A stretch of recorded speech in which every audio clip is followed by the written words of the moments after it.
Everyone, Radhe Radhe. बहुत दिनों बाद आज मैं व्लॉग बना रही हूँ। तो मैं जा रही हूँ गोवर्धन की यात्रा पर। तो एक दिन का ये मेरी यात्रा होने वाली है। तो बस ऐसा कोई प्लान नहीं था, मेरी मामा मामी और उनकी फैमिली जा रही थी, तो बस ऐसे ही सडनली जो है ना प्लान बन गया। कहते हैं ना, भगवान जब बुलाते हैं ना तो आप 100 बहाने बना लो, लेकिन आप वहां पर पहुंच ही जाते हो जहां वो आपको बुलाते हैं। तो बस गोवर्धन महाराज ने ही बुलाया था। वैसे कोई एकदम सडनली प्लान बना। मैं तो गर्मी को देखकर मेरा तो बिल्कुल मन ही नहीं कर रहा था कि मैं जाऊं।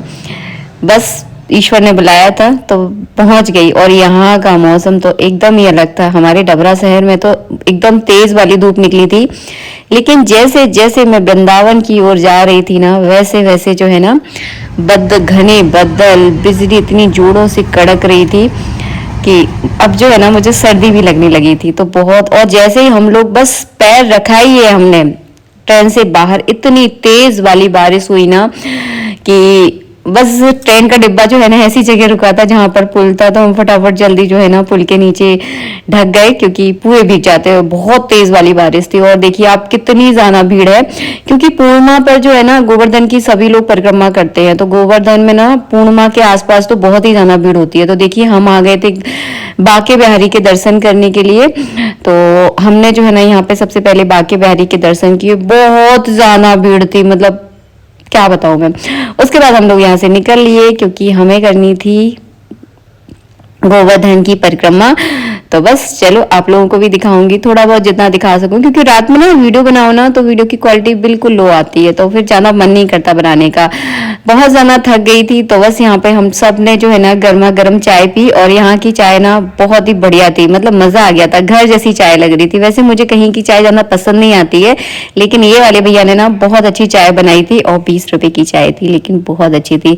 मतलब मेरा हल्का हल्का सर दुख रहा था, लेकिन जैसे ही मैंने ये चाय पी ना मेरा सिर एकदम ठीक हो गया। क्योंकि मुझे ना अदरक की चाय पीना बहुत अच्छा लगता है। मैं कभी इलायची वाली चाय नहीं पीती, अदरक वाली चाय पीती हूँ। बस यहाँ से शुरू करने वाले हैं हम अपनी परिक्रमा। आप भी प्रणाम कर लीजिए गोवर्धन महाराज को।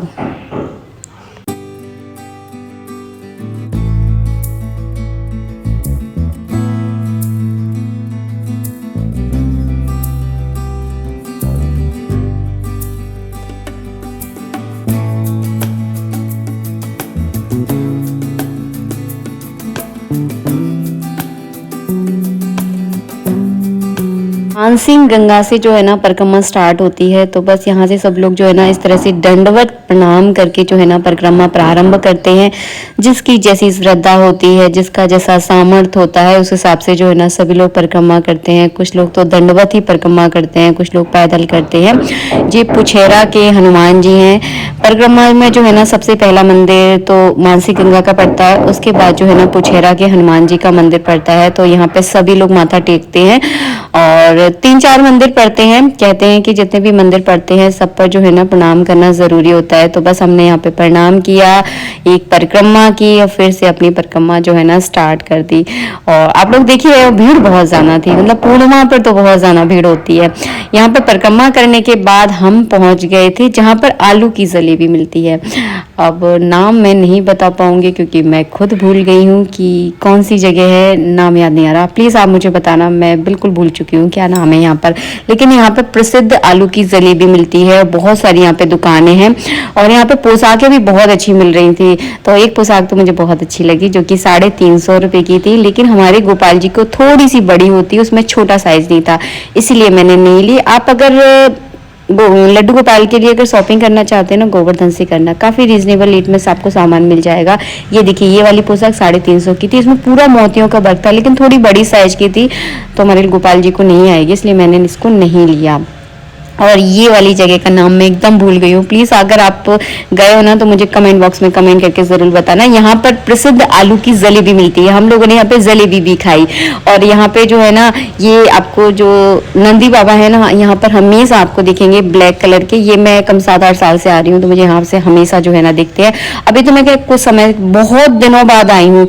मुझे ऐसा लगता है जब से मैंने यूट्यूब स्टार्ट किया है ना, उसी के बाद से आई हूँ। मतलब पहले तो हम लोग बहुत जाते थे क्योंकि बेटू बहुत छोटा था, तो आना जाना जो है ना लगा रहता था। लेकिन अब बेटू की पढ़ाई वढ़ाई स्टार्ट हो गई है तो फिर इतना नहीं निकल पाते हैं। तो मैं इस बार गोवर्धन 5 साल के बाद आई हूँ। 5 साल के बाद गोवर्धन महाराज ने जो है ना मुझे यहाँ पर बुलाया है। कहते हैं ना जब तक बुलावा नहीं आता ना जब तक आप जा ही नहीं सकते हो। और ये परिक्रमा हमारी सुबह के समय पूरी हो गई थी और बस हम यहाँ पर आ गए हैं मानसिंह गंगा पर। मानसिंह गंगा से ही परिक्रमा प्रारंभ होती है और मानसिंह गंगा पर ही जो है ना दी एंड होती है। मतलब यहीं पर जो है ना पूरी होती है। रात में राधा कुंड वगैरह बहुत सारी जगह पड़ी, लेकिन मैंने ज्यादा वीडियो नहीं बनाया क्योंकि वही था, अंधेरा था तो ज्यादा दिख ही नहीं रहा था, समझ में ही नहीं आता, इसलिए मैंने ज्यादा वीडियो नहीं बनाया। यहाँ पर हम बस यहाँ पर मैं करने वाली हूँ स्नान। स्नान करके ही जो है ना दूध और जल चढ़ाकर जो है ना मानसिंह गंगा पर पूजा होती है। और अच्छा माहौल था यहाँ का। सुबह सुबह जो है ना रात में बहुत तेज बारिश हुई है तो यहाँ पर बहुत ज्यादा ठंड भी लग रही थी मुझे।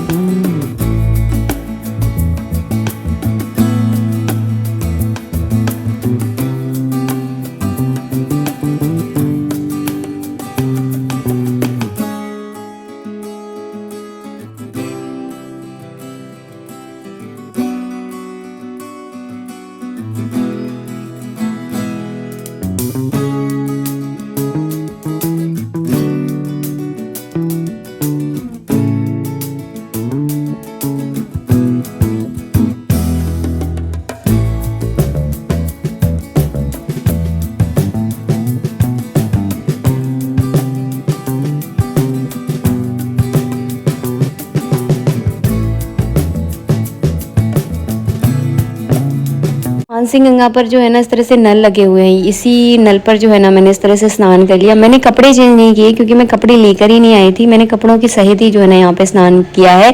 और यहाँ पे स्नान का बहुत ज़्यादा महत्व है, तो बस यहाँ पे स्नान करना ज़रूरी होता है। तो बस मैंने इस तरह से स्नान कर लिया।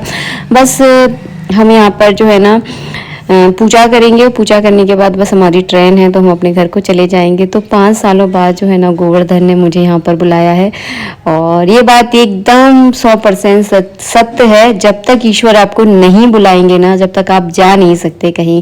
पंडित जी हर दिन जाते हैं, मैं भी कई बार वृंदावन गई लेकिन वहां तक नहीं पहुंच पाई जहां तक मुझे जाना था। राधे राधे एवरीवन। तो मैं आ चुकी हूँ अपने घर और दोपहर में आ गई थी। मैं आ गई थी 1:30 बजे के समथिंग आ गई थी। और शाम को जो है ना बस चाय पी, उसके बाद मैं मार्केट चली गई थी क्योंकि शक्कर ख़त्म हो गई थी हमारे यहाँ बहुत टाइम से। तो एक शक्कर का पैकेट लाई हूँ। मेरे सूट सिल गए थे तो सूट लेकर आई हूँ। और बस केला ख़त्म हो गए थे घर में तो केला लेकर आई हूँ। और पूरी किचन साफ़ की है। हाँ पंडित जी ने काम तो कर लिया था लेकिन फिर भी जो औरतों का काम होता है ना साफ़ सफाई का वो तो रह गया था। तो आकर जो है ना पूरे मैंने बर्तन साफ़ किए हैं। आकर तो मैं सबसे पहले सो गई थी। मैंने चाय बनाई और चाय पी के मैं सो गई। उसके बाद शाम को जो है ना बाज़ार से आने के बाद जो है ना सारे बर्तन साफ़ किए हैं। पूरा काउंटर टॉप अच्छे से साफ़ किया। ये तो इतने सारे थे बर्तन, आधे तो मैंने लगा दिए, आधे यहाँ सूख रहे हैं। तो ये सब साफ़ कर दिया है। और ये आज बाहर कुछ कार्यक्रम था तो वहाँ गए, अभी तक आए नहीं है। और अभी बज रहे हैं रात के 9:30। तो कुछ इस तरह से रहा मेरा आज का दिन। तो किचन मेरी एकदम क्लीन है, पूरा मैंने साफ़ किया। दूध गर्म नहीं किया था इन लोगों ने तो आकर मैंने दूध भी गर्म किया है। तो बस मैंने सोचा मैं वीडियो का यही एंड कर दूँ। दोपहर में 2 बजे जो है ना मैं घर आ गई थी। और बस घर आकर 3 से 4 घंटे में ऐसी गहरी नींद में सोई हूँ ना कि मुझे पता नहीं कि मैं कहाँ सो रही हूँ। तो थकावट तो मुझे बहुत होती है, बहुत जल्दी जो है ना मैं थक जाती हूँ क्योंकि मैं ज़्यादा ट्रैवल कभी करती नहीं हूँ। आप लोग देखते ही होंगे मैं ज़्यादातर घर में ही रहती हूँ या फिर आसपास के एरिया में कहीं कुछ काम है तो हो जाती हूँ, वरना ज़्यादा टाइम मेरा जो है ना घर में ही गुजरता है। जब आप घर में ज़्यादा रहते हो ना तो कहीं एक अचानक से कहीं जब बाहर जाते हो ना तो आपकी बॉडी एकदम थकावट भरी हो जाती है। तो ये आज वही मेरे साथ हो रहा है, बहुत ज़्यादा थकावट है। लेकिन आने के बाद जो है ना मैंने नहाया था तो मेरा सूट जो है ना मैंने सर्फ में भिगो के रख दिया है तो उसे मुझे धोना है क्योंकि कल है गुरुवार। तो गुरुवार के दिन कपड़े नहीं धुलेंगे। और ये डाइनिंग टेबल का जो कवर है बहुत गंदा लग रहा है, बहुत धूल धूल है क्योंकि यहाँ पर भी जो है ना जैसे वृंदावन में और गोवर्धन में पानी बरस रहा था ना तो यहाँ पर भी पंडित जी ने मुझे बताया यहाँ बहुत बड़े बड़े ओले गिरे, बहुत तेज आंधी चल रही थी तो सब पूरा घर जो है ना धूल धूल हो गया है बहुत ज़्यादा। तो डाइनिंग टेबल का कवर मुझे साफ करना है तो मैं अभी जो है ना इसको अच्छे से निचोड़ कर सूखने डाल दूंगी ताकि गुरुवार के दिन मुझे कपड़े ना धोना पड़े। और हम औरतों को तो बस एक ही चीज सही लगती है कि अपने घर आओ, अपने घर को प्यार से संभालो। थोड़ा सा भी अव्यवस्थित जब घर होता है ना तो लेटने का भी मन नहीं करता है। तो वही है, थोड़ा थोड़ा फैल गया था घर, तो बस उसको ही एक सा कर लगा रही हूँ, क्योंकि सुकून जो है ना व्यवस्थित घर में मिलता है। अच्छा लगता है, कहीं भी चले जाओ दुनिया के हर कोने में, लेकिन जो गहरा सुकून होता है ना वो अपने घर में ही आकर होता है। मुझे तो अपने घर में रहना बहुत अच्छा लगता है। लेकिन अगर आपको कभी मौका मिले ना गोवर्धन जाने का तो आप जरूर जाओ। तीर्थों की एक बात होती है कि तीर्थों में जाकर जो है ना कभी भी घर की याद नहीं आती। घर की बहुत सारी टेंशन, बहुत सारी जिम्मेदारियां, हर किसी की लाइफ में कुछ ना कुछ चलता ही रहता है। तो आप वो सारी टेंशन, सारी परेशानियां तीर्थों में जाकर एकदम भूल जाते हो। बहुत सुकून मिलता है। वो एक दिन का जो टूर था ना बड़ा अच्छा लगा मुझे। बिल्कुल भी घर की याद नहीं आई कि बेटू अकेला है, पंडित जी क्या कर रहे होंगे, 1% मुझे याद नहीं आई। तीर्थों में यही होता है कि घर की याद बिल्कुल नहीं आती है, अच्छा लगता है। और पूर्णिमा थी तो बहुत ज्यादा भीड़ भी थी। क्या क्या खरीदा मैंने ऐसा कुछ भी नहीं खरीदा है, क्योंकि हर बार कुछ ना कुछ तो लाते ही रहते हैं। और पंडित जी का तो वैसे भी वृंदावन में और मथुरा, गोवर्धन, उनके तो बहुत चक्कर लगते हैं। तो मैं इस बार कुछ लेकर नहीं आई हूँ, क्योंकि पिछली बार ही पंडित जी बहुत सारा सामान लेकर आए और फिर कभी ना कभी उनका जाना होता ही है। तो मैं ज्यादातर शॉपिंग जो है ना वृंदावन से करती हूँ, जो कि नदी के किनारे जो छोटे छोटे स्टॉल लगते हैं ना उन पर सामान बहुत अच्छा मिलता है। मिलूंगी नेक्स्ट वीडियो में। वीडियो अच्छा लगा हो तो एक लाइक कीजिएगा। राधे राधे, जय श्री राधे।